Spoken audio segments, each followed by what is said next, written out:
सबने पाया सारा, सबने पाया सारा। कुछ भूलों से हारा, फिर से जीते देश हमारा। गीता परिवार हमारा, गीता परिवार हमारा। जय भारत माँ, जय गीता माँ, जय भारत माँ, जय गीता माँ।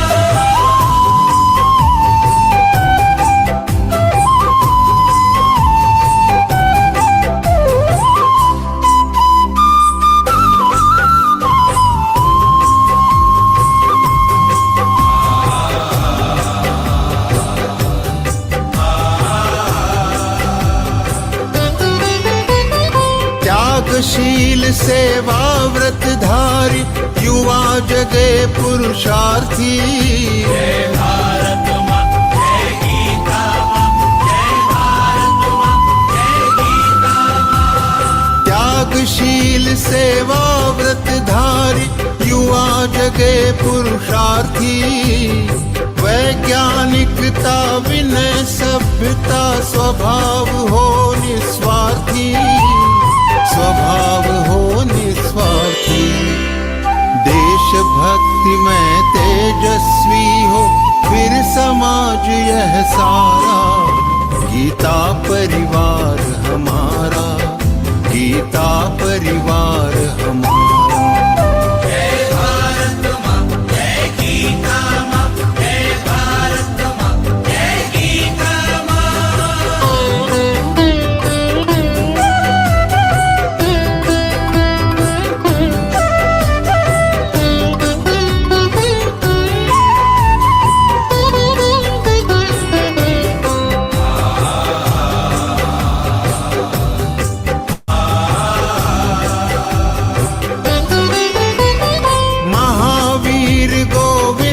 शिवाजी बुद्ध गगन के तारे। जय भारत माँ, जय गीता माँ, जय भारत माँ, जय गीता माँ। महावीर गोविंद शिवाजी बुद्ध गगन के तारे। परंपरा की पुण्य चेतना, उर में हम सब धारे, उर में हम सब धारे। बाल हृदय में उसे जगाकर जगे देश यह सारा।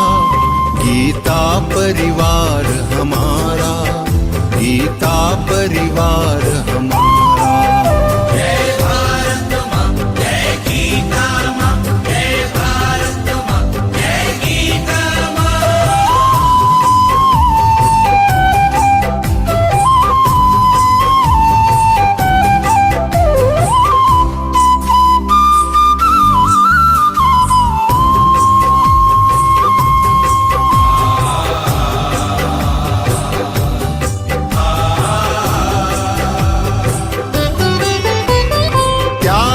सारी दुर्बलता को राष्ट्र समर्थ बनाओ। जय भारत माँ, जय गीता माँ, जय भारत माँ, जय गीता माँ। त्यागो सारी दुर्बलता को राष्ट्र समर्थ बनाओ। बंधु भाव समता ममता से सबको गले लगाओ, सबको गले लगाओ।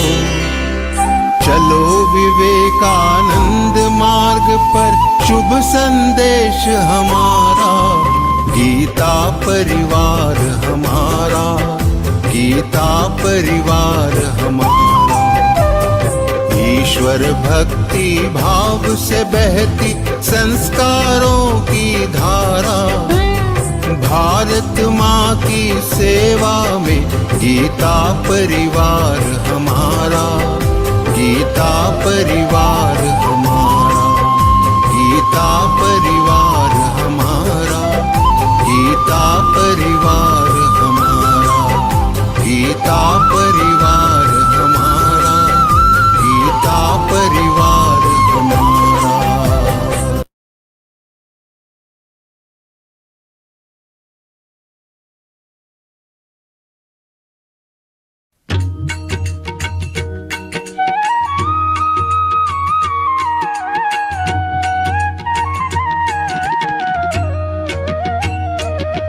अधरं मधुरं वदनं मधुरं नयनं मधुरं हसितं मधुरं हृदयं मधुरं गमनं मधुरम् मधुराधिपतेरखिलं मधुरं मधुराधिपतेरखिलं मधुरम्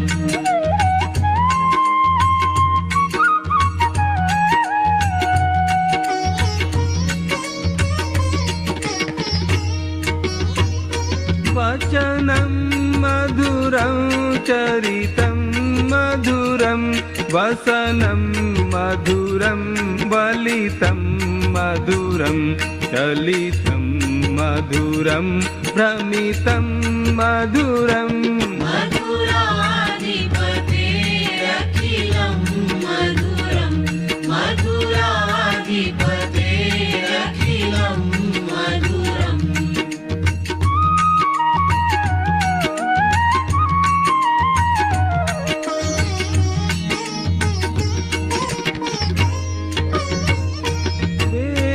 वेणुर्मधुरो रेणुर्मधुरः पाणिर्मधुरः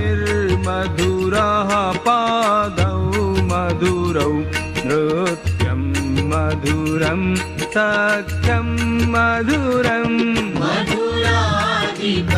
मधुराधिपतेरखिलं मधुरं मधुराधिपतेरखिलं मधुरम्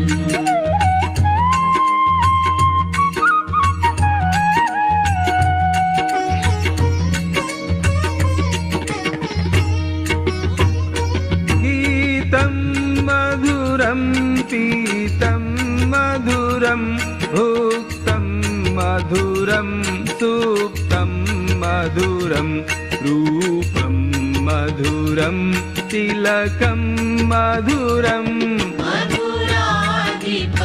मधुराधिपतेरखिलं मधुरं मधुराधिपतेरखिलं मधुरम्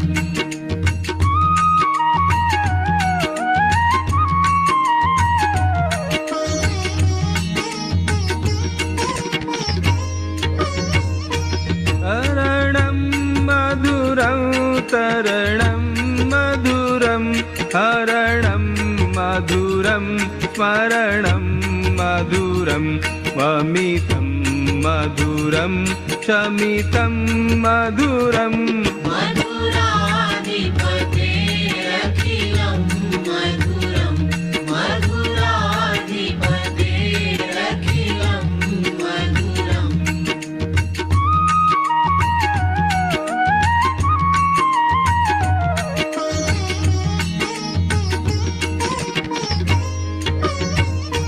कुञ्जा मधुरा माला मधुरा यमुना मधुरा वीथी मधुरा सलिलं मधुरं कमलं मधुरम्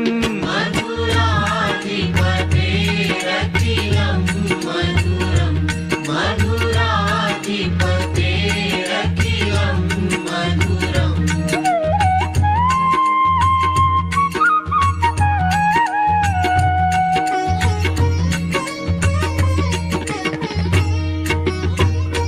गोपी मधुरा लीला मधुरा युक्तं मधुरं मुक्तं मधुरं दृष्टं मधुरं शिष्टं मधुरम् मधुराधिपतेरखिलं मधुरं मधुराधिपतेरखिलं मधुरम्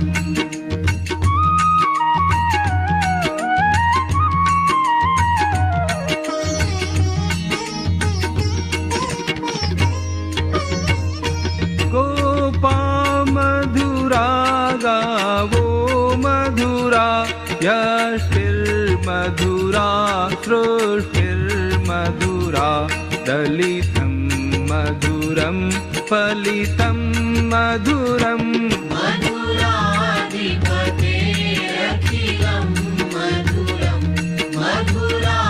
मधुराधिपतेरखिलं मधुरं मधुराधिपतेरखिलं मधुरं मधुराधिपतेरखिलं मधुरम्।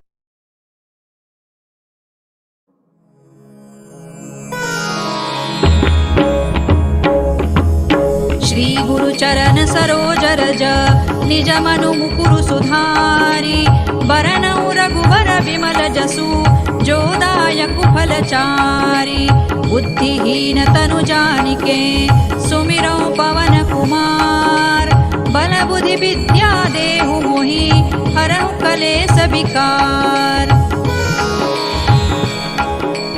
जय हनुमान ज्ञान गुण सागर जय कपीस तिहु लोक उजागर रामदूत अतुलित बल धामा अंजनी पुत्र पवन सुत नामा महावीर विक्रम बजरंगी कुमति निवार सुमति के संगी कंचन बरन विराज सुबेसा कानन कुंडल कुंचित केसा हाथ वज्र और ध्वजा विराजे कांधे मूज जनेऊ साजे शंकर सुवन केसरी नंदन तेज प्रताप महाजगवंदन विद्यावान गुणी अति चातुर राम काज करिबे को आतुर प्रभु चरित्र सुनिबे को रसिया राम लखन सीता मन बसिया सूक्ष्म रूप धरि सियहि दिखावा विकट रूप धरि लंक जरावा भीम रूप धरि असुर संहारे रामचंद्र के काज संवारे लाय सजीवन लखन जियाए श्री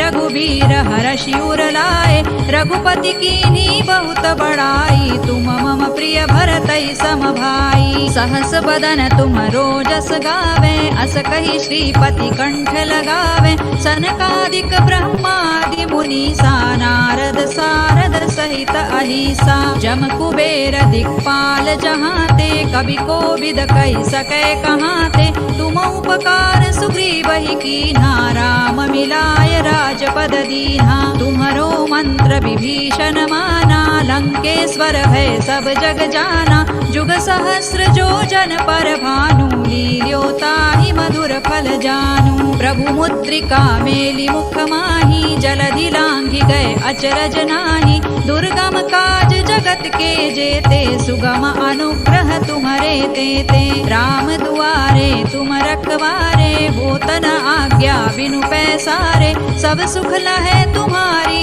सरना तुम रक्षक काहू को डरना आपन तेज संहारो आपे तीनों लोक हांकते कांपे भूत पिशाच निकट नहीं आवे महावीर जब नाम सुनावे नासै रोग हरै सब पीरा जपत निरंतर हनुमत वीरा संकट ते हनुमान छुड़ावे मन क्रम वचन ध्यान जो लावे सब पर राम तपस्वी राजा तिनके काज सकल तुम साजा और मनोरथ जो कोई लावे सोई अमित जीवन फल पावे चारों जुग पर ताप तुम्हारा है प्रसिद्ध जगत उजियारा साधु संत के तुम रखवारे असुर निकंदन राम दुलारे अष्ट सिद्धि नौ निधि के दाता असवर दीन जानकी माता राम रसायन तुम्हारे पासा सदा रहो रघुपति के दासा तुम्हारे भजन राम को पावे जन्म जन्म के दुख बिसरावे अंत काल रघुबर पुर जाई जहाँ जन्म हरि भक्त कहाई और देवता चित्तन धरई हनुमत से सर्व सुख करई संकट कटे मिटे सब पीरा जो सुमिरे हनुमत बलबीरा जय जय जय हनुमान गोसाई कृपा करहु गुरुदेव की नाई जो सत बार पाठ कर कोई छूट ही बंदी महासुख होई जो यह पढ़े हनुमान चालीसा होय सिद्धि साखी गौरीसा तुलसीदास सदा हरि चेरा की जय नाथ हृदय महडेरा पवन तनय संकट हरना मंगल मूर्ति रूप राम लखन सीता सहित हृदय बसहु सुर भूप सियावर रामचंद्र की जय पवन सुत हनुमान की जय उमापति महादेव की जय।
संस्थापकं वीरम्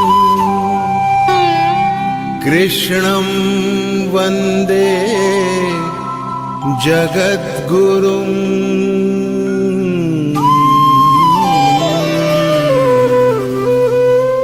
ईश्वर भक्ति भाव से बहती संस्कारों की धारा, भारत माँ की सेवा में गीता परिवार हमारा, गीता परिवार हमारा। ईश्वर भक्ति भाव से बहती संस्कारों की धारा, भारत माँ की सेवा में गीता परिवार हमारा, गीता परिवार हमारा। जय भारत माँ, जय गीता माँ, जय भारत माँ, जय गीता माँ।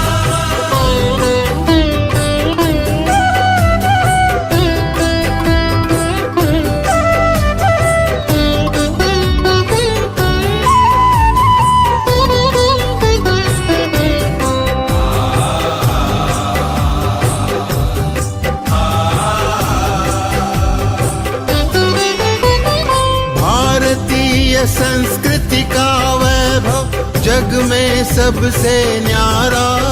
जय भारत माँ, जय गीता माँ, जय भारत माँ, जय गीता माँ। भारतीय संस्कृति का वैभव जग में सबसे न्यारा। ज्ञान और विज्ञान यहीं से सबने पाया सारा, सबने पाया सारा। कुछ भूलों से हारा फिर से जीते देश हमारा, गीता परिवार हमारा, गीता परिवार हमारा।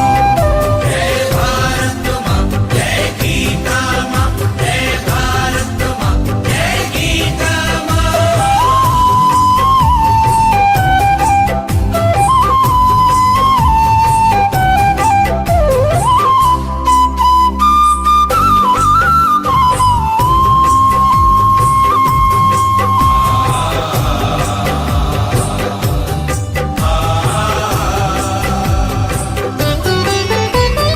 त्यागशील सेवा व्रतधारी युवा जगे पुरुषार्थी। जय भारत माँ, जय गीता माँ, जय भारत माँ, जय गीता माँ। Jai Sri Krishna. Jai Sri Krishna to each one of you who on a Saturday have assembled here for the interpretation session. Let me, Mala Narayanan, from Bengaluru, bow down to all my gurus. Gurur Brahma, Gurur Vishnu, Gurur Devo Maheshwara, Guru Sakshat Parabrahma, Tasmai Shri Guruve Namaha. A warm welcome to all sadhakas who have assembled here for the interpretation session of second part of 8th chapter named Akshara Brahma Yoga. We all are really blessed to be associated with Gita Parivar. Now, it's time for prayer. Prayer is an integral part of our culture and it's an expression of our devotion. And today, Neeta Javeri ji from Bangalore is reciting Arambha Pratana. Didi is a homemaker who has interest in reading, writing, music, and knitting. Didi is doing seva as co-trainer and tech in all levels. Didi joined Gita Parivar in April 2021. Let's invoke the blessings of Lord Krishna. Neeta Didi, please. Jai Shri Krishna to one and all. Vasudeva Sutan Devam Kausacharuramardanam Devaki Paramanandam Krishnau Vande Jagadgurum Shri Krishnau Vande Jagadgurum. Jai Shri Krishna. Thank you, Didi, for that melodious prayer. Now it's time for Deepa Prajwalan. Deepa Jyoti Parabrahma, Deepa Sarva Tamopahaha, Deepena Sadhyate Sarvam, Sandhya Deepo Namostute. I prostrate to the dusk lamp, whose light is the knowledge principle, the supreme Lord, which removes the darkness of ignorance and by which all can be achieved in life. Thus, this custom contains a wealth of intellectual and spiritual meaning. Today, Dilip Bhamreji from Pune is doing the honors of Deepa Prajwalan. Bhaiya is a postgraduate who retired from DRDO and is into social service. Bhaiya joined Geeta Parivar in December 2020 and has been a tech star in all levels and doing seva since January 2023. Dilip ji, please.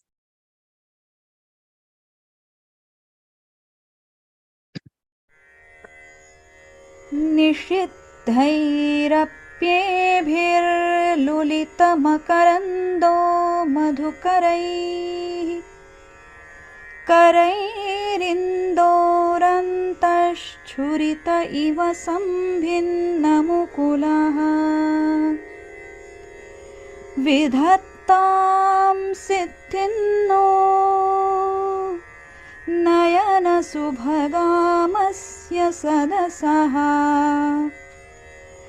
प्रकीर्णः पुष्पाणां हरिचरणयोरञ्जलिरयम् शरदिन्दुनिभां शुभ्रां शुभ्रवस्त्रैरलङ्कृतां कलहंसकृतावासां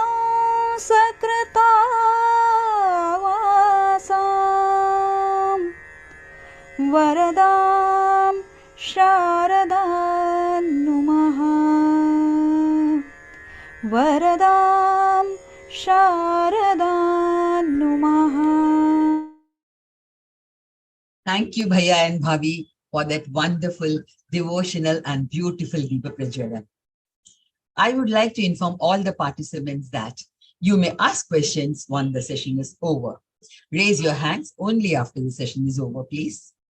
Now it's time for the most anticipated part of this session. Our speaker for the day is Senior Trainer of Geeta Parivar, Shraddha ji Raodeo. She is a native of Nagpur and now residing in Hyderabad. Didi is an electronic engineer and has a postgraduate diploma in IT management. She has been associated with Nagpur Geeta Parivar and joined as a co-trainer in online Geeta classes since August 2020.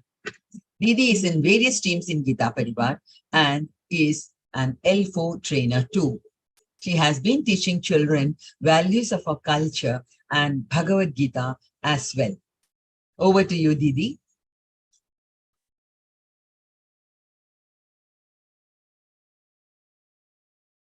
Jai Shri Krishna. That was a beautiful start for the session. Let's begin by remembering Shri Krishna and Swamiji and seek their blessings for the discussion ahead.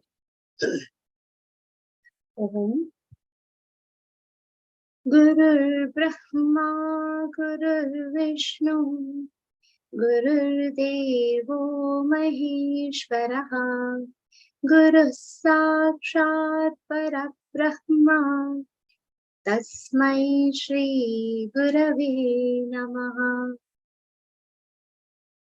Krishnaya Vasudevaya Hare Paramatmane Pranatah Kleshanashaya Govindaya Namo Namaha.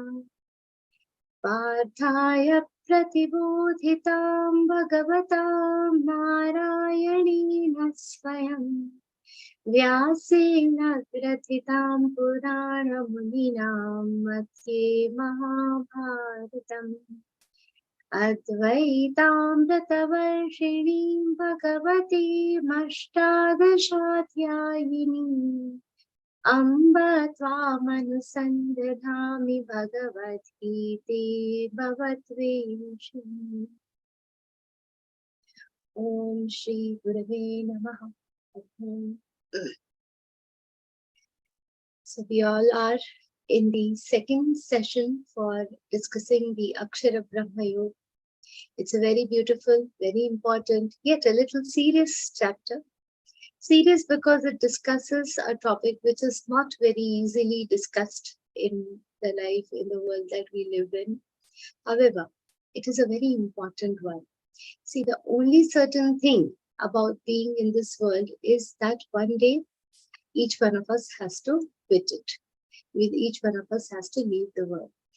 And since the Jivatma is going to be set on a very long journey post this, we all should also be equally prepared for this journey. The Jivatma should be prepared for its exit from the body and the journey ahead. This certain preparation should definitely be done. And this, why so? This has been discussed in the previous session. We saw a very important shloka. Yang yang vapi smaran bhavantya jatyanti kalivaram tandami vaiti kaunteya sada tadbhava bhavitaha. We've seen in the previous session that whatever is the thought that occupies the mind when the soul is leaving the body, in the next birth, the soul attains the body, attains the same thought, same place. Why so? Because the frequency is matching. When we meet people, we say my frequency matches with certain person. We talk like this level is matching. We clicked together. So whatever is the thought that comes to the mind when the soul is exiting the body, it is clicked to that thought. It is, that frequency is set, and in the next birth, whatever you have done in this birth will stay with you. It will come to use. However, the form that the soul is going to enter in is going to be dependent on what is the thought that is in the mind when the soul is exiting the body. In connection to this, there is a very beautiful incident from Mahabharata that I've heard from Swamiji, and a very important one, where Pandavas were, near a sarovar, and they had to fetch water from that lake or from that pond or lake, and it was guarded by Yaksha. The 4 younger Pandavas, turn by turn, they went to fetch the water, and they were put a condition that if you answer my question, then only you can touch the water of this lake. But none of them agreed to answer the questions, and they had to get the punishment that actually they could not take that water. When Yudhishthir reached there, Yudhishthir is Dharmaraj Yudhishthir. So Yaksha, when he proposed that you have to answer my questions, he agreed. And there is a very beautiful, very enlightening conversation that has happened there in Mahabharata. That is why, see, various incidents in Mahabharata teaches very important things. That is why Swamiji always says one should read this Grantha, one should read Mahabharata for enlightening their lives. This entire conversation of 100 questions by Yaksha is very beautiful, and in those questions, one of the questions that was asked by Yaksha to Yudhishthir is, what is the biggest wonder, or what is the biggest surprise, Ascharya of this world? A very intelligent answer has been given by Yudhishthir. He says the biggest Ascharya, the biggest wonder of this world is each one of us, all people on this world, know that one day they have to quit this world. One day they have to exit this world. However, none of them are ready to accept that fact. None of them are ready to, be prepared to leave this world. All of them are used to seeing people quitting the world. However, everybody believes that this is their eternal abode, and they will live their life in that particular style. So this is a very impressive answer, and we should also remember that when we are living here, we should remember that this is not our permanent destination. The thought of this last moment is an extremely important one, something that we should always contemplate about, we should always think about. And we should think about it without any fear. See, the last moment is like a stock market. The performance of the day is gauged or judged by what the last, what is the closing points. By that, the day is evaluated. It closed on such and such points. The financial years, no matter how the company has performed throughout the year, what is gone in the last few months, what is the closing balance of the financial year is what matters the most. The place where we are while leaving this birth becomes what? Our opening balance for the next birth. The closing balance of this birth is going to be what? The opening balance for the next month. So if we are going to be in good thoughts, we are going to get a good form that is going to be a good opening balance for us. And further, we saw Shri Krishna. Now we don't know when the body is going to be, left, right? This last moment, none of us can predict when is that last moment going to be. If that is the case, how do we deal with this problem? How do we think about Shri Krishna? How do we think about God in our last minute? For that, Shri Krishna has given a very important principle. Tasmat sarveshu kaleshu mamanasmarayutyacha mayyarpitamano buddhir mame vaishyasya samshayam. You've seen the shloka in the last year. Very important one. Always throughout, we should be connected by thoughts with whom? God. We should always be, our mind and our thoughts, our intellect should be invested in God. By doing this, what will happen? We will attain the God.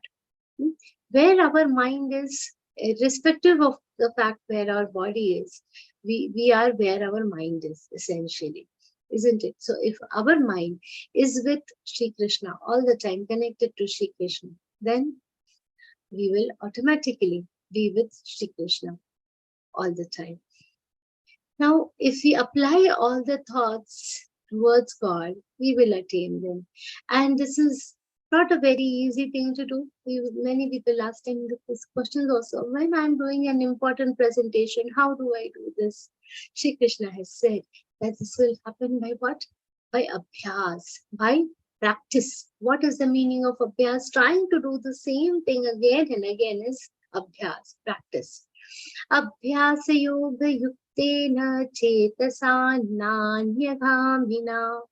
We have seen this, we were at this shloka, and this is the shloka that we have to see in a little more detail. It's a very important one. Abhyasa yoga yuktena chetasa nanyaghamina paramam purusham divyam yati parthanuchintayan. What is important? Abhyasa yoga yuktena. We have to make a very steadfast mind. We should have a steadfast mind. We should habitually do the meditation to attain this state. Continuously repeat trying to do meditation. And then what? By that we should try to attain what? Chetasa nanyagamina, na anyagamina. Chetasa means your mind. Should not, with the mind, how should the mind be? It should not be moving towards any other things. Na anyagamina. It should not move towards any other thing. How can this happen? Now, sometimes it is very difficult to, if we say that this is something that I will not be doing, I don't want my mind to get involved in other activities. The more we reinforce this thought that I don't want my mind to engage in other activities, the more chintan, the more thinking about those things we are doing. For instance, if I decide that I will not watch the mobile today, no matter what happens, I will not watch my mobile today. If I keep saying this to myself, I will not watch, I will not watch, though I am not watching the mobile, where are my thoughts? Continuously in the mobile. Okay, that I don't have to watch it, I don't have to watch it. However, instead of that, suppose I decide that I will not watch the mobile. That is the ultimate motive. But I program my mind to say, no matter what happens, today I will finish reading this all 28 shlokas with meaning. Today, no matter what happens, I have to, complete the adhyan, complete the studies of this chapter 8. I want to finish reading all the meanings. I want to finish reading the Sadhak Sanjeevani of this chapter. If this is what I decide, so what I am consciously taking my mind towards something that should be done, and also refraining from other things. So if I don't want my mind to be involved in other activities, I am doing what? I'm attracting it to something more critical. So this is what even Swamiji says, a very beautiful thing. For us to invest our mind in something worthwhile. Now, continuously thinking about God is also going to be tough. So he has given a very nice solution to this. He says 2 things we should study. The scriptures, our Vedic scriptures, difficult, but scriptures like Bhagavad-Gītā, Mahabharata, whatever Darshan Shastra scriptures, we should try to study. That is a little difficult. Then, if not that, we should try to study what? The literature by our saints, Jnaneshwari. There is so much beautiful literature in Geeta Plus by Swami Ram Sartaj Maharaj. Whatever literature appeals to you, try to read about them. Try to read about their life stories. There is so much that we can learn from the stories of our saints. So, if we invest our mind in these things, automatically our mind will become how? Na anyagamina. It will not stray away towards different things. By practice and dedication, what is it that is not possible? Everything. We have experienced this in our lives, isn't it? So many of us are learning Bhagavad Gītā.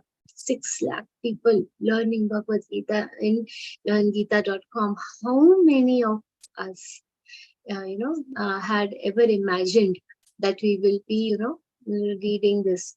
So many people, I remember in our classes, Didi, we have no idea about Sanskrit. We don't have to look for a very far-fetched example of dedication and devotion. We can see this around us. So many people had never imagined few years back that we'll be learning Gita, but we all are able to do at least chant very nicely. This is the magic of abhyas. This is the magic of practice and focusing our minds on the right things. And one important word that Shri Krishna has used here, Paramam Purusham Divyam Vyati Parthanuchintayan. Anuchintayan. The word here that Shri Krishna has used is Anuchintayan. This is a very important aspect. There is an important aspect in this word. Anuchintayan. Like we have Pathan and Anupathan. When we say we have to do Anupathan means what the trainer is saying and you recite after them. So here also Chintan is being done and we are doing Anuchintan means what we are not the first ones to do this Chintan essentially. We are not the first ones to walk on this path of remembering the God. That is what is indicated in this phrase. Before us, many acharyas, many saints, etc. have done that. So we have to follow their path. We have to start our sadhana in the path, in the accordance with what the principles and experiences that are shared by them. One should make it a habit to follow the great literature by saints. We should try to understand scriptures like Bhagavad Gītā, Mahabharata. Swamiji says Mahabharata, like we saw about this Yaksha's Samvad. Conversation is so beautiful. There are some 100 questions asked and very enlightening questions. We should read the entire Mahabharata and it will be a very enlightening experience for all of us. Beautiful stories that teach us how to live life very beautifully. So all these, study of scriptures is going to enlighten a person's life. So he says, Shri Krishna is saying, Partha Anuchintayan, do this Anuchintan. One should be able to judge what to read and what to avoid. And by following this path of reading the right things, of following the path of studying, abhyas, what is going to be attained? By following this path of dedicated, uninterrupted devotion towards God, where is one person going to reach? Paramam Purusham Divyam. He is going to attain that Param Purush.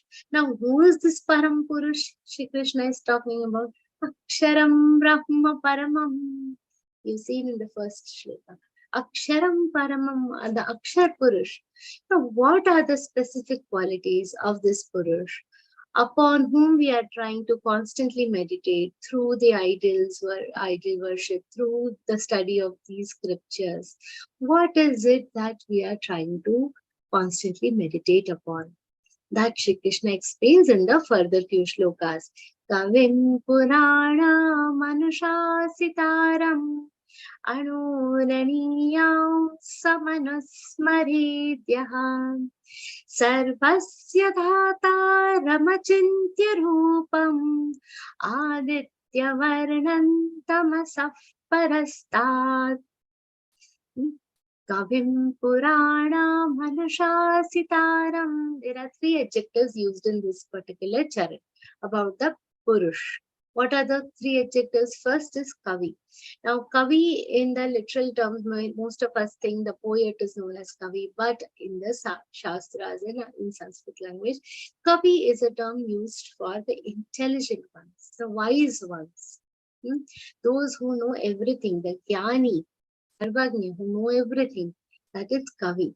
So this Param Purush is a Sarvagnya, means he knows everything. And he is Purana. Now, Puran doesn't mean ancient in this context. Here it is meaning the eternal. His beginning is not known, his end is not known to us. He has been existing right from the origin of the universe, and he is going to exist till eternity. He is Purana. And he is Anushasitaram. Anushasitaram means he is the ruler or the master of what the entire world that we see around. What by the meaning of the entire world we see around, we mean the Char and the Achar Srishti. Char means the mutable, mobile Srishti, the nature, and Achara means the immobile one, the immutable one.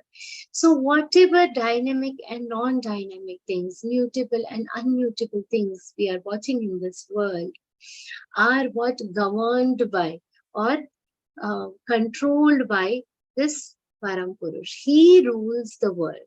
He is the one who administers everything. All the immutable creations and the mutable creations. And how big is he? Now, this is a natural question. If he is the controller of everything, what is his size? Anuraniyam. Anoho Aniyamsam. What does that mean? He is extremely small. Sukshma se bhi sukshma means he's smaller than an atom, he's smaller than an anu. Smaller than the smallest thing that you can know. And he can be as vast beyond your imagination. He's minuter than the minutest. Like the minutest thing that a human brain can imagine is the atom. He is minuter than the atom also, and simplest and smallest. What is atom? Atom is the simplest and smallest physically divisible particle of any element. He is smaller than that. Thus, what Shri Krishna is trying to tell here is the subtlest of the subtle. Now, he's so subtle that he cannot, he's so subtle that he will be present. He can enter all the creations of the world. Nothing. See, by meaning of this atom is a particle which, specific properties. It will have the specific properties of the particular element. Similarly, Anuraniyas, it has the basic of all elements. So every form, it is so subtle that every creature, every form is made out of him. So it is also all encompassing. It is also everywhere. It is so vast because it's not only very subtle, it is also occupying the entire universe. And Sarvasya Dhataram. What does that mean? Sarvasya, it is whole, it is so small, however, it is capable of holding everything together. Dhataram means holding. It is enveloping everything in itself. Sarvasya Dhataram, it holds the entire universe in itself. How this is possible? Like the sun is holding the earth by its gravitational pull, that is what we know now. But so many, all the planets are revolving in a particular pattern around each other. The entire Milky Way, it is revolving in the universe in a particular pattern. All these are held together with each other by a certain mechanism, Sarvasya Dhataram. And who is responsible for this? Paramam Purusham Devya. So this Anuraniyam Samanasmaredyaha. He is smaller than the smallest. Then Sarvasya Dhataram Achintya Rupam. Sarvasya Dhataram. I told you, that means it is holding everything, and Achintya Rupa.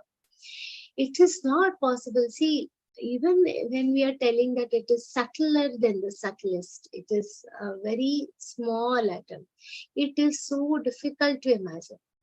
Our human brain has this capacity. We cannot, it is the limitation of our brain, our thinking capacity, that we cannot continuously, or we cannot, focus our thoughts and imagine a conceivable form of this Param Purush. We cannot say it looks like this because it is immutable. It is so small.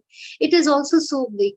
And owing to our limitations of our intellect, we cannot see it. We cannot imagine it in a conceivable form, that is Achintya Rupa. So what we do? We get this Achintya. Achintya means something which cannot be imagined or focused on. We get it into a small idol. This is the reason why it is important to have a picture or an idol of our God. So we have something to focus on. Without a form in front of our eyes, the human brain will find it very difficult to focus. So that Achintya Akshara Purush, we are bringing him. It is coming in the small idol for us, so that our brain can comprehend it and we can do its sadhana. We can worship it. And further, what Shri Krishna says, Aditya Varnan Tamasa Parastat. Aditya Varnan, it is as bright as the sun. And why the example of sun is given here? The example of sun is given because sun is not only a symbol of brilliance or brightness, but also something that will take you away from darkness. Not only the darkness of light, also the knowledge. It is as brilliant as the sun, and it will take you beyond this darkness. Such a beautiful thing. See, if we think about it, does sun know the definition of darkness? Wherever sun will go, he will not know, because his swabhav, his natural nature is brilliance, illumination, light. So he is so illuminated. His radiance, his vastness, his comprehensiveness of the God is expressed in terms of sky and the sun.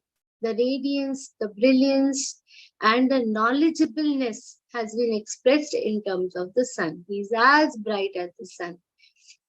Now these examples of sun and sky that we keep talking about, these are what? These are just thinking aids. We have listening aids, visual aids for children, when they are small. For us to understand these scriptures in depth, these are actually just thinking aids. So sun is actually, so if we say that God is like sun, it is actually an understatement, because sun itself is getting illuminated by God. But for us to comprehend his very nature, we can imagine sun, so it helps us like a thinking aid. So his brilliance is like that, and he is capable of driving us away from the darkness of ignorance. Prayana kale manasa chalena bhaktya yukto yoga bhalena chaiva भ्रुवोर्मध्ये प्राणभावेश सम्यक् सतं परं पुरुषमुपैति दिव्यम् प्रयाणकाले मनसा चलेन. So we have to attain that state of what? The blissful state where gracefully the body can be left by the soul. The Jivatma leaves the body gracefully so as to attain a very nice higher abode, gets united with the God. For that, Sri Krishna has explained Prayana Kale, to attain that God, attain the Param Purush, what we have to do? Prayana Kale Manasa Chalena, means Manasa Achalena. What we have to do? At the time of that, with a steady and quietened mind, stable mind, what a person should do? Bhaktya yukto yoga balena chaiva. Two things the person will be needing. One, bhaktya yukto, he means devotion, full of devotion, and yoga balena chaiva, the strength of yoga, the power of yoga to fix this breath, which is also known as the pran. What has to be done? The breath has to be fixed on the breath has to be fixed. How we have to do that? Prayana kale manasa chalena. Stay with a stable mind. You should have the strength, yogic strength, to fix your pran, fix the breath, and also the devotion, also the faith, bhakti. It is, this is a very important thing that one has heard with Swamiji. When we think of yoga, there are so many people who do yoga, but the practice of yoga is going to be successful only when it is based on faith, on devotion towards God. Otherwise, it is just act as a means to keep the body healthy. But this ultimate motive of yoga, the ultimate success of yoga, the ultimate aim that we have to strive for through yoga is not going to be achieved unless the practice of yoga is based on devotion towards God. And doing this, bhaktya yukta, using your devotion and having a steady mind with the strength of your yoga, what has to be done? Ruvor madhye pranam aveshya samyak.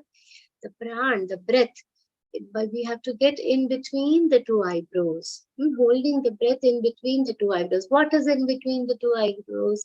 There is a agya chakra. It is we have 6 chakras. We have different chakras in our body, and the one between the two eyebrows is the agya chakra. The breath is to be held in between. So crossing all the 6 chakras, it has to be held at the middle of the eyebrows. And satam param purushamupaiti divyam, have to hold the breath at one particular point, and with this is the takeoff position, you can say, to attain what? The supreme Param Purush. Yadaksharam Veda Vido Vadanti Vishanti Yadyatayo Vitaraga Yadachanto brahmacharyai charanti tatte padam sangrahena pravakshi yadaksharam veda vido vadanti vishanti adyatayo vitaraga. Now, here Shri Krishna is talking about the people who actually strive to attain the Param Purush. Yat Veda Vidaha Aksharam Vadanti. What are the Veda Vid? What does the meaning of this word Veda Vid mean? Veda Vid means the knowers of Vedas, the ones who know Vedas in and out. Those wise, intelligent intellectuals, saints, the meditative yogis, they call him by which name? Aksharam. They know him how? As a Aksharam. Means a formless, imperishable, formless being. Now can't even say being, but something that is formless. So this is the definition given by the knower of Vedas. And yat vitaragaha yatayaha vishanti. So how is this from the ones that we have described in Kavim Puranam? And after this, we have held the Pran over here, and we are focusing on whom? What are we thinking about? The Akshar Purush. How is this Akshar Purush? He is Akshar, and he is the one. Krishna emphasizes here that this same very imperishable truth can be realized by whom? Those who practice sincere and severe self-restraint. Here it means vitaragaha yatayaha. Yatayaha means, yatayaha is a term used for people who practice very sincere and very severe type of self-control. But it is a very consistent self-control, not like, 2 days I'll do fasting, consistently throughout their lives. Those who have practiced sincere, severe self-control, they are yati actually. They are, and they are how? Vitaragaha means they are free of the worldly attachments, free from the subjects, worldly subjects. Means they have to grow out of these desires. See, when we are very, when we know, understand the scriptures by the study of Bhagavad Gita, you all must have also experienced this. When we know the ultimate truth, when we try to understand these daily life's issues, they become very small, they become little timid. Everything which used to look very big, problematic, so huge, problems used to feel, everything becomes small, everything, because now you have a very bigger picture in front of your mind, you have a bigger goal in front of your mind.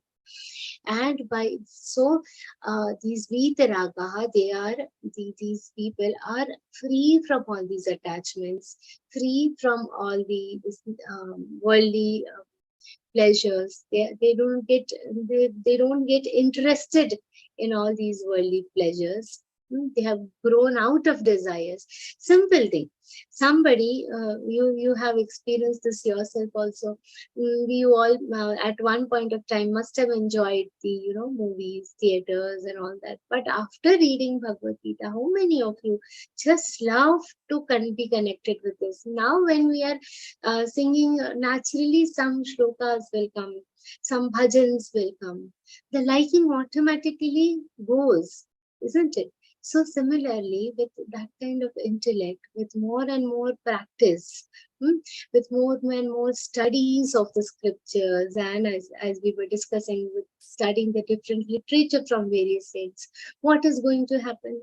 They are all going to outgrow this, liking for the desires. So when a child is small, he so much fascination for that bat ball. Then when they grow, some people develop, liking for tennis, then badminton, then that small plastic bat ball. People are not enchanted by it anymore, isn't it? And the more they grow, start driving, cycling, start driving motorbikes and all that, then that plastic bat and ball, who will remember? It's like that. So vitaragaha, they are going to outgrow these desires and realize the actual nature, and the goal of their lives. So when this state is attained, what will happen? They are at a stage where they can enter this imperishable form. Vitaragaha yataya vishanti.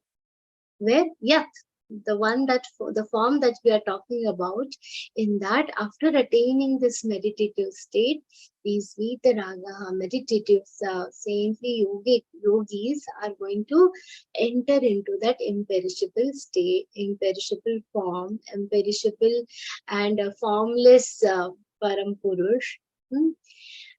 So the two characteristics. First, we have seen that it is called Akshar. Then he has told that this is a form which can be entered into by such powerful yogis. And what is the third thing? Yat ichhantaha brahmacharyan charanti. Those who are desiring this imperishable, eternal Akshara form, Akshara Brahma, those who want to get united with that, what will they do? They will practice brahmacharya. Now, in our routine terms, what we assume brahmacharya means not getting married and giving up on living in houses. That is not the real brahmacharya. Brahmacharya means connected to the Brahma Tattva consistently, constantly being in touch with Brahma, constantly being in touch with that super power, supernatural power, that omniscient Purush, continuously being in touch with it, is brahmacharya. And tatte padam sangrahena pravakshyen. So this is the ultimate goal that they have to achieve. So by means, here Shri Krishna has explained the means. So this is the meditative state, this is the physical state, and now he is going to further tell that they are going to enter into this Akshara form, enter and get united with this Param Purush. And how is this procedure? How is this process? At the time of leaving the physical body, how it is to, because see, this is the question that Arjun has asked. The seventh question that Arjun has asked, and we had discussed that Shri Krishna has explained really in detail. The seventh question, the entire thing, what he has asked, prayana kali chakathain. How should the person, what should the person do to attain you? That is the question that Arjun has asked. Adhibhutang Sharo, say Shri Krishna, all the 6 questions that he has answered in one word. But what he has asked in the end, Prayana Kali Chakathai, Niyosi Niyatatmavi, Prayana Kali Chakathai, how do we do that? That Shri Krishna has explained, has made a background of that, and here how is that exact process? Shri Krishna is telling us further, Sarvatvarani Manohridhi Nirutyacham Murdhyadhayatmanah Pranam Asthito Yogadharanam. What Shri Krishna is saying? Sarvatvarani Sanyamya. This body is a structure with 9 gates according to the scriptures. There are 9 openings, so these through which the body, physical body, is connected with the world. So the 9 gates, 2 eyes, mouth. So these this body, by having a complete control over all the gates of this body, Sarvadvarani Sanyam, having controlled all these 9 gates, Manohridhi Nirutyacham. Where do we hold the mind? In the heart. You are focusing your mind on the keeping your mind in control and focusing it in the heart. Manohridhi, having controlled the mind. Murdhyadhayatmanah pranam asthito yogadharanam. So we were discussing to hold the pran, the breath, in between the 2 eyebrows that we had discussed. So how it is to be done, crossing all the 6 chakras, starting from the Mooladhara chakra, pushing the prana, okay, and bringing it in between the eyebrows, crossing Mooladhara, then Swadhisthana, Manipur chakra, Anahat chakra, Vishuddhi chakra, and then Agnya chakra. Here we were, and pushing it further to what? Shasara chakra. There, when the mind, the yogi will be able to push the pran to that. And when he's doing this, he has fixed the life breath where? In the head. The life breath, the pran is held in the head, and he is engaged in this practice of concentration. Previous shloka we have seen, Mudhyadaya, Pruvor Mate Pranam Avesha Samyak, and then one step up towards the head, it is pushed. And while doing this, when the prana is actually leaving from the head, what? One sound has to be done. Om. Om Etikaksharam Brahma Vyaharan Pamanusmaran Yaf Prayatitya Jandeham Sayati Paramangatim. So this Om, it is a very vague topic in itself. Uma, 3 matra. This is not just one sound.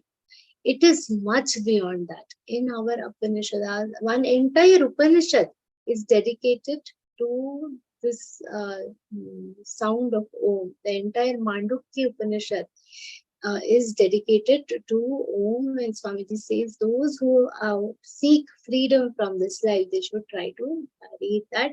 However, let us just stick to Bhagavad Gita for now. So uttering this one syllabled Om, Om is what? It is a symbol of Brahma. So by pushing the prana up from the body, pushing the prana up through the chakra in the head, okay, and remembering the one who departs in this way, leaves the body, attains the supreme goal in this way. What is Om? Om is Ekakshar Brahma. Irrespective of, okay, this one more important thing. When we are seeing Om, some people might say, why only Om? I believe in Durga Mata, I believe in Ganpati Maharaj, I believe in Shivji. So what is this? Everybody should understand this one thing about Om. Is irrespective of which God you worship.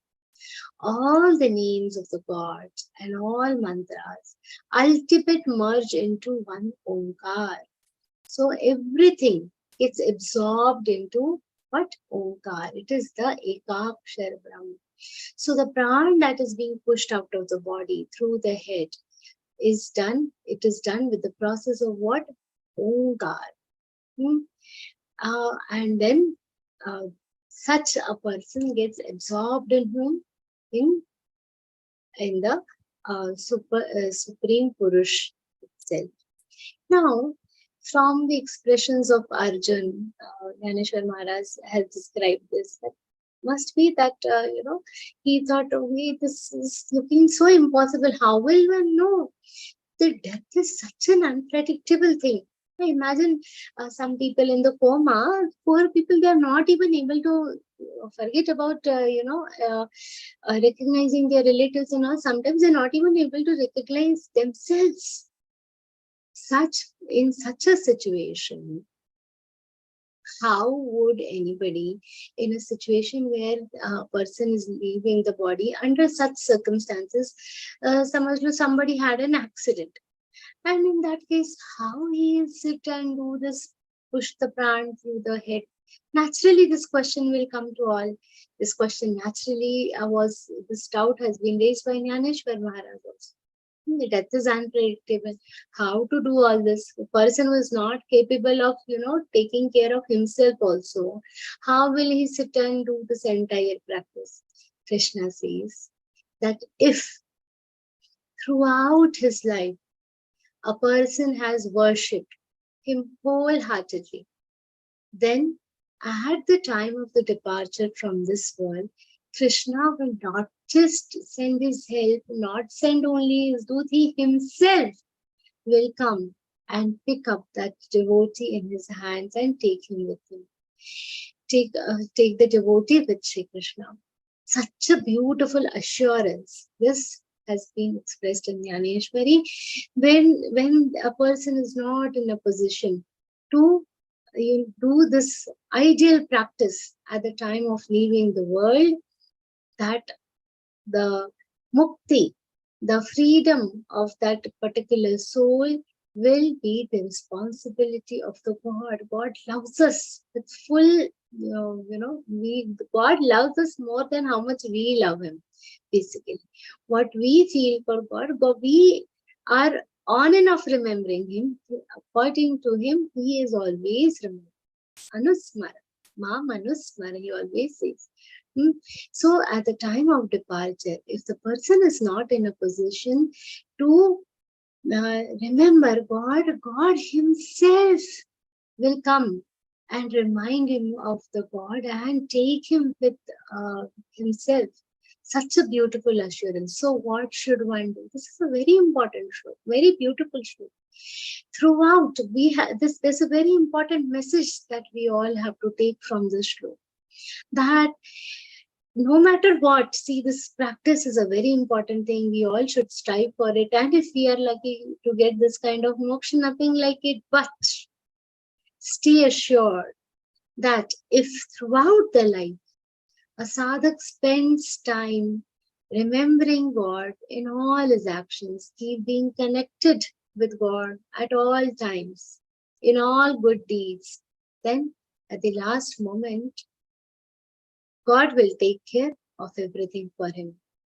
Even slightest of the good deeds that one person does during his entire lifetime, even a smallest good deed that you do is not going to get wasted. People should always spend time in good deeds. And I really, from the experience of my own life, I really am so thankful to Learn Geeta and Geeta Parivar, learngeeta.com, that sitting at home, we get to, spend time reading this beautiful scripture, doing some good deeds, taking this entire beautiful knowledge to so many sadhaks around the world, and completely bringing some meaning to this life. So eternally grateful I am to this Geeta Parivar and learngeeta.com. And we all should, in whatever means possible, try to bring this meaning to our lives, so that Sri Krishna himself is bound to help us in our last moment. Further also, Sri Krishna is telling a very beautiful thing. Ananya cheta satatam yo mam smarati nityashaha tasyaham sulabha partha nityayuktasya yoginaha.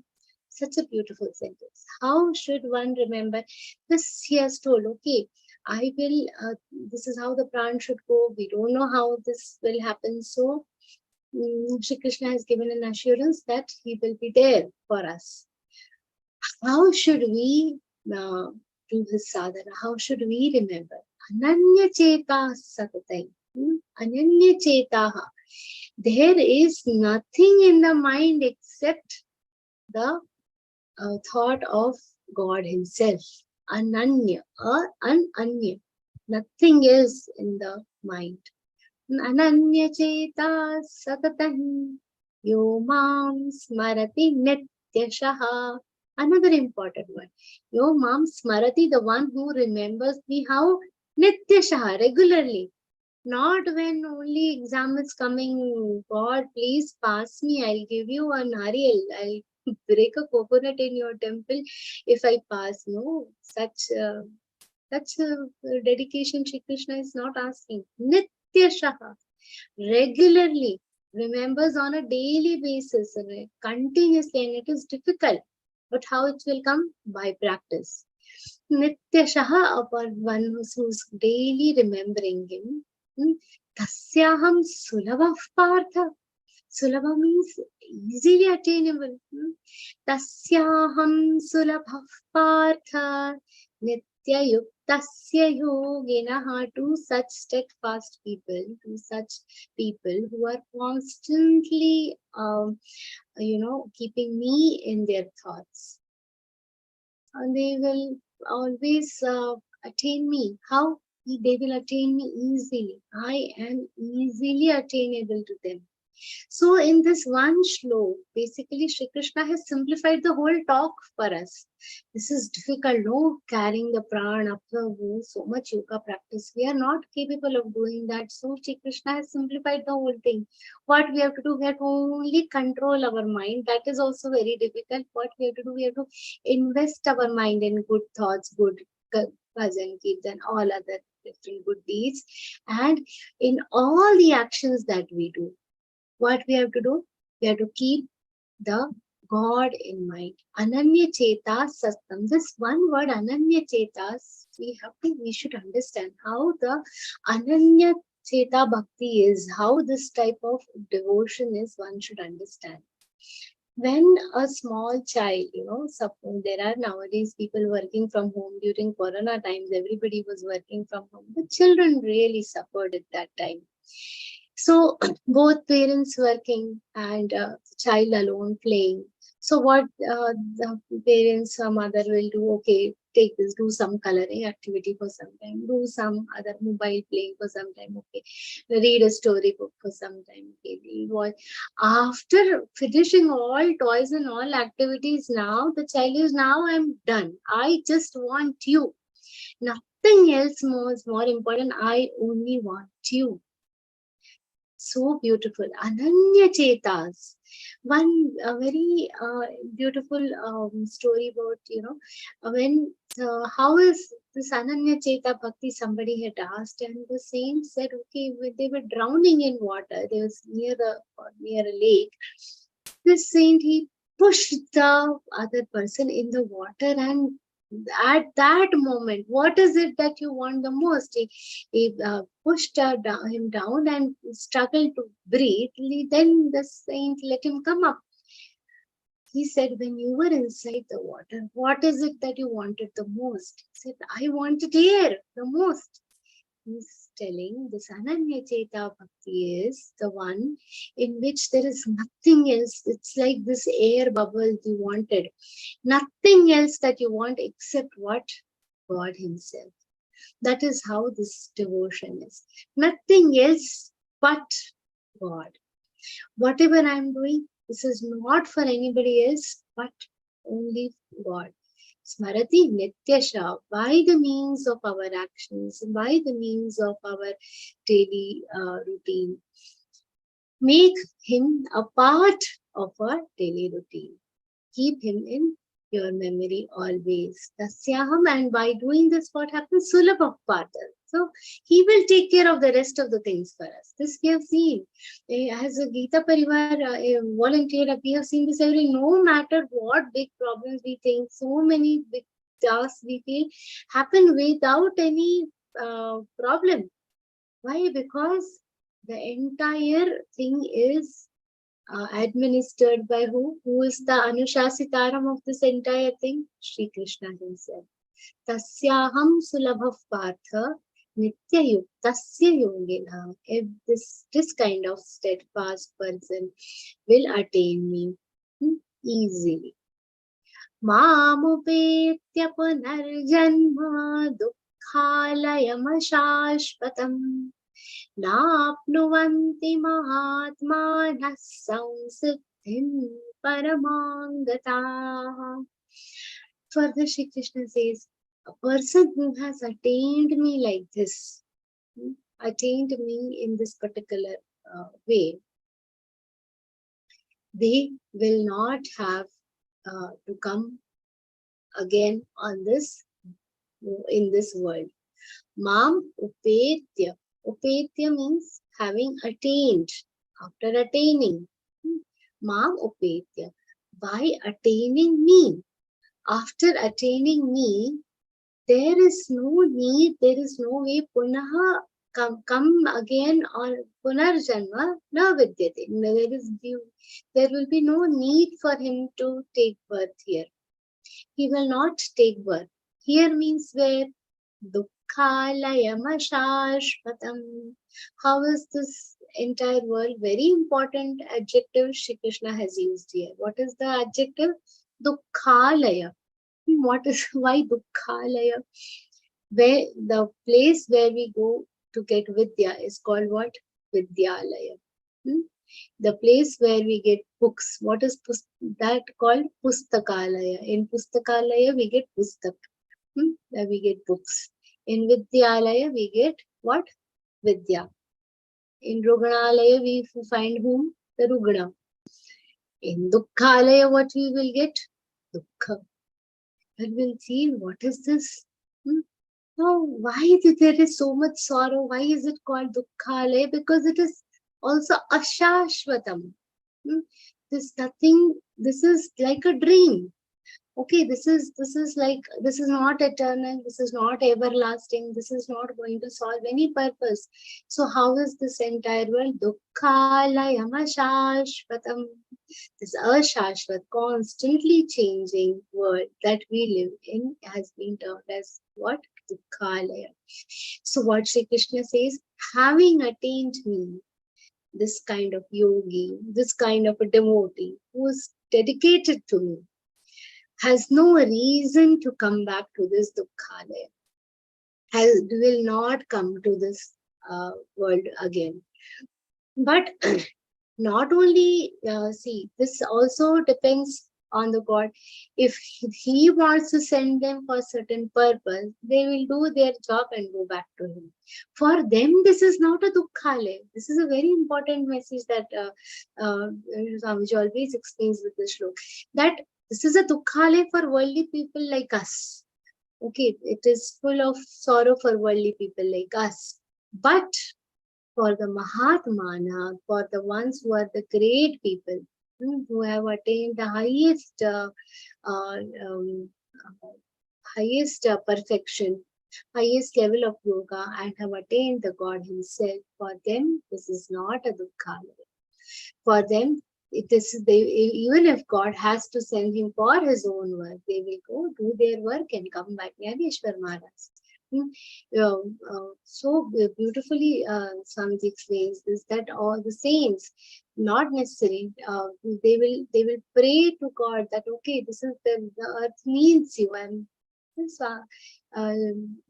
Shri Krishna will say, okay, this Mahatma, this yogi will come, will do this work for me on this bhumi.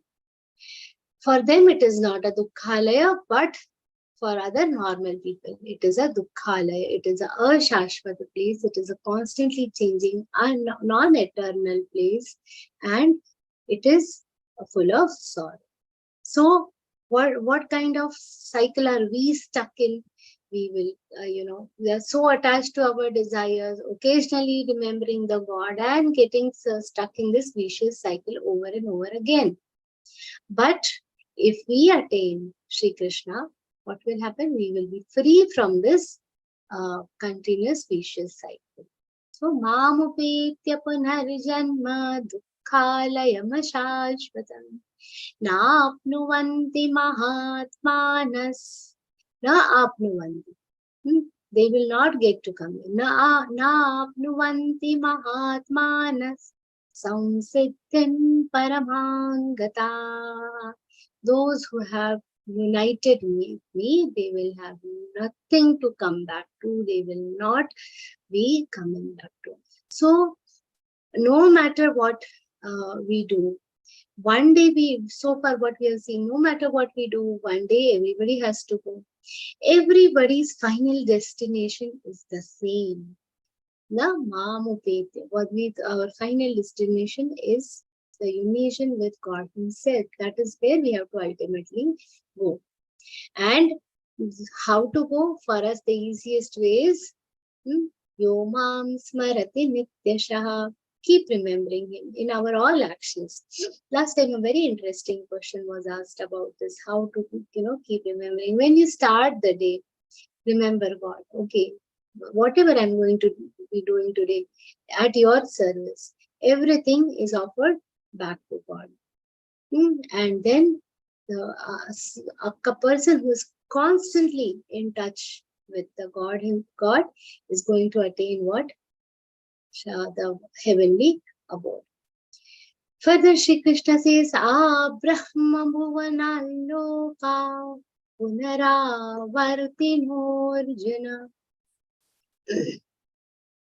Brahma bhuvana loka punaravartinorjuna.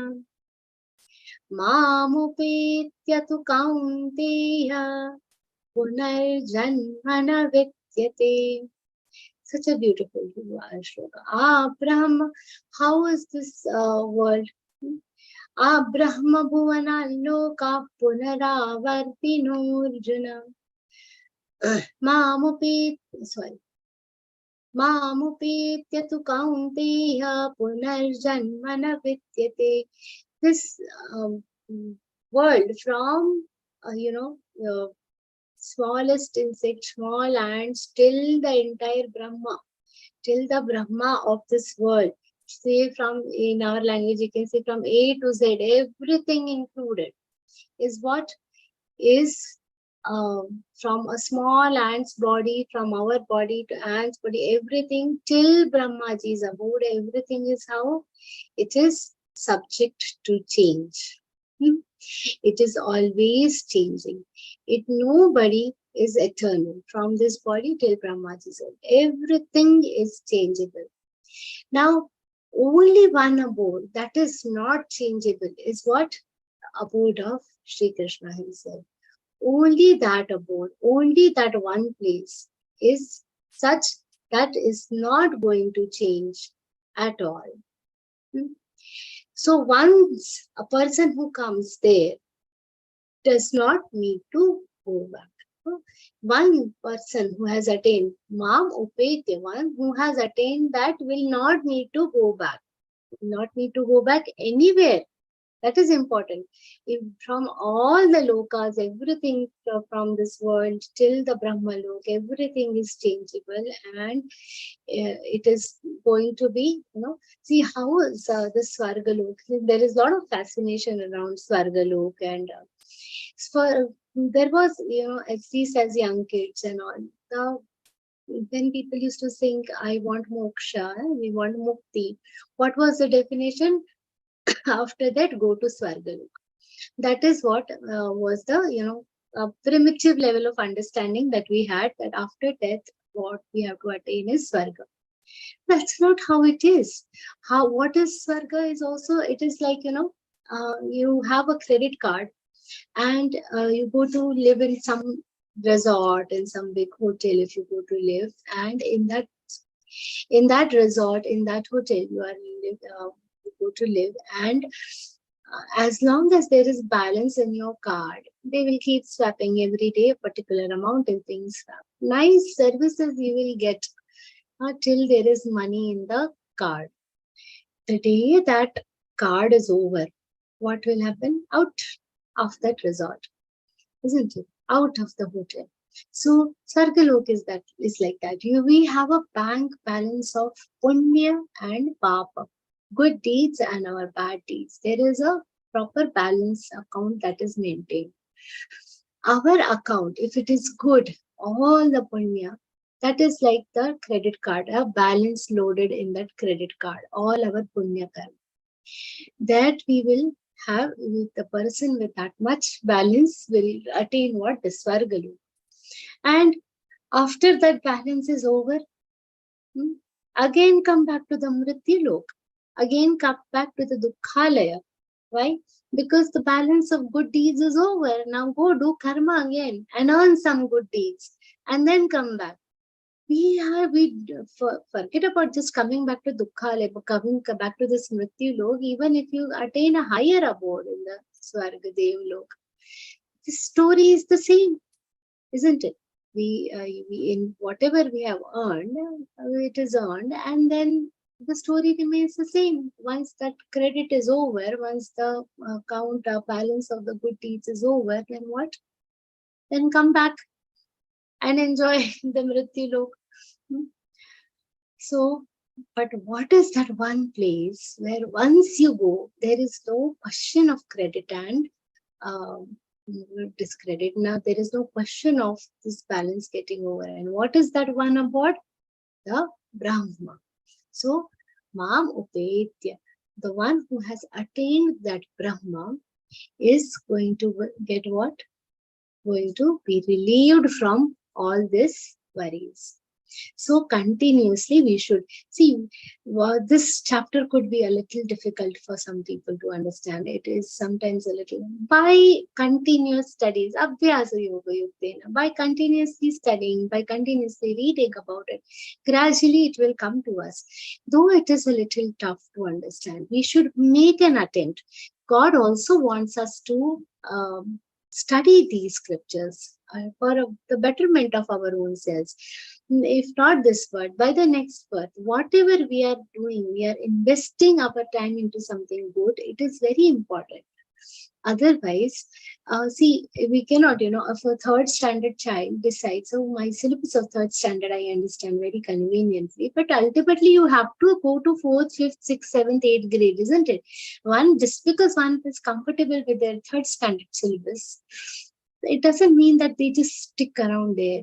They have to, take those challenges and learn more and more, graduate, and mature and graduate to a higher level of study. This chapter is like that. Higher level of studies we have to attain by trying to understand that. We cannot, there might be some difficulties, there might be some initial struggles, but ultimately we have to come about that and try to understand these concepts. Understand these concepts and take away the important meanings for us. So if we just keep that larger aim, but what is the practical meaning that we have to keep in mind? The practical meaning is that in every task that you do, remember, keep a memory of God throughout your day. Don't forget that any moment could be the last moment. Your thoughts should always be clean. Thoughts should always be good. Thoughts should always be of wanting to be where you are. There is a very beautiful story of Eknath Maharaj that is worth contemplating in this context. Once an ordinary person came to Eknath Maharaj. He was very impressed. He says, no matter how much I try to be good, Swamiji, I'm not able to be very good. I'm not able to control my actions. I get angry. I misbehave with my juniors. How is it that you are so perfect? How is it that you are so great? I cease to understand. What is your secret? I want to know how you can be so great. Eknath Maharaj says, oh, give all these complicated topics. Show me your hand. Let me see your future. And he saw the hand and he said, oh my God, you know what? You are going to die in a week's time. You have only 7 days left. I leave it up to you what you want to do. Whatever you want to do, decide and stay. But you have only 7 days. The 8th day you are going to go. Now this man was worried. Only 7 days left. Let me earn some credit. Let me earn. So if somebody tells I have a job only for 7 days, okay, let me save as much money as possible. He was in that situation. Let me earn as much punya as possible. Let me do as many good deeds. Started doing charity. Started working very hard. Started being very loving with his family members. Everything said and done. Beautiful life he lived. Ideal life. 1, 2, 3 days, 5 days, 5, 6th day was a changed person, calm, doing all peaceful activities, being good to others, charity, everything done nicely. 7th day passed and 8th day came. He was alive. He was wondering, how come Eknath Maharaj is a great sage. Now, he cannot go wrong. Let me go and ask that it's 8th day and I'm still alive. What's wrong? Let me go and ask him. So he went back to Eknath Maharaj and said, Swamiji Maharaj, you told me I will die in 7 days. I'm still alive. So Eknath Maharaj says, I leave all that. Tell me, how were your 7 days? He said, oh, they were great. I did so much charity. I was so nice to my family members. I was very kind to all my juniors also. I didn't fight with anybody. Anger, गुस्सा तो आया ही नहीं. I was so happy throughout. I tried to, be very happy and love, spend time with family, all this. And Eknath Maharaj said, that's it. You were asking me how I may manage to maintain this integrity, how I managed to keep doing all the good things throughout. It is by doing this. I live every day as if this is going to be my last day. If we also make it a practice that you never know when this last moment is going to come, look at it without fear. Look at it in a very wise way, in a very intellectual way, by accepting the fact that this is, a truth. Accepting the truth is going to be the first step. Working towards this truth is going to be an important step. So only if we also, so this trick Eknath Maharaj told this devotee that I live my every day as if this is my last day, and hence I end up living it happily in the best possible way. So this is what, if you also follow, you will be able to live the saintly life. This is what we all also should try to infer the practical aspects that we can take away from this chapter. Further, Shri Krishna is telling Sahasra Yuga Paryanta Maharyat Brahmano Viduhu Ratri Yuga Sahasrantanti Ratra Vido Janaha. Now further, what is happening is a very important Kala Ganana has started, and this is also a very interesting topic, how the time is calculated in our scriptures. A very interesting thing. All this we will look at it in a further session in a continuity. So whatever discussion we have had so far today, I offer it in the feet of Param Pujya Swami Govind Dev Giriji Maharaj, because of whom we could all sit here and discuss this to a certain extent, and in the feet of Shri Krishna, by whose grace we have got this entire knowledge. Om Shri Krishna Arpanamastu. Hari Om Tat Sat. Hari Om Tat Sat. Jai Shri Krishna, everybody. Thank you so much. That was a great session, Didi. That is an enlightening session, and you dealt in detail in your melodious and calm voice. That was a beautiful story. We need to live as if it is the last day of our life. Do everything which you have wanted to do so that you would not have any regrets. Thank you, Didi, for your wonderful interpretation. We will be seeing more of this in coming sessions. Now it's time for question and answers. I request those who want to ask questions to raise your hands and switch on your cameras and wait for your turn. Please make the questions precise so that more questions can be taken. Yeah, Didi. Jai Shri Krishna, Jai Didi. Pranam to you.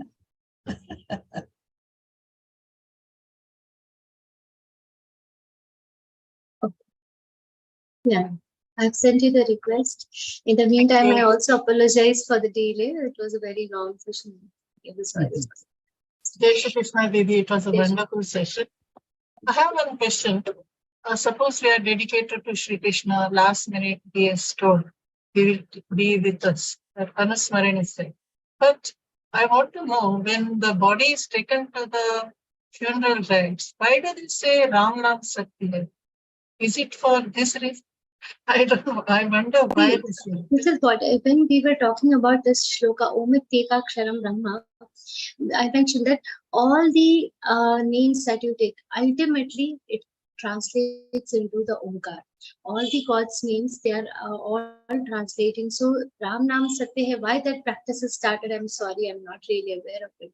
But ultimately, Ram, Krishna, Hari, all are same. They are not different, and everything is ultimately getting absorbed in Omkar. Omkar is the Om is the Ekakshara Brahma. Ultimately, everything is going in that. So, Yesterday, yeah. I fall in the bathroom.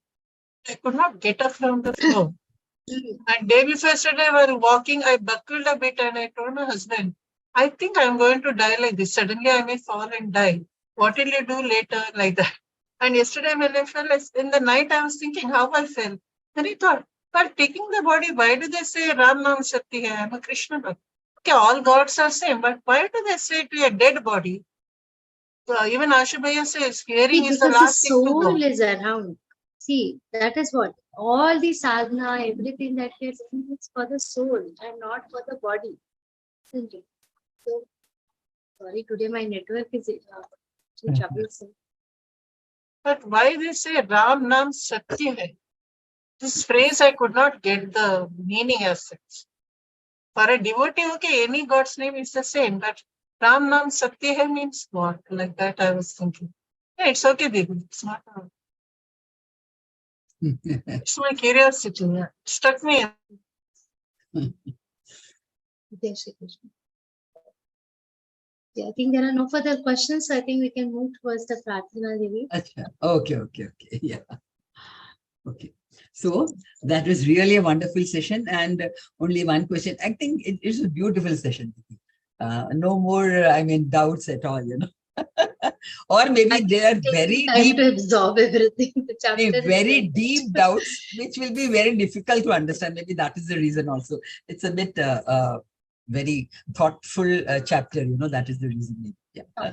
So, yeah. So we will be seeing more of this in coming sessions. Yeah. So I extend my heartfelt gratitude to Shraddha Didi for clearing the 1 second.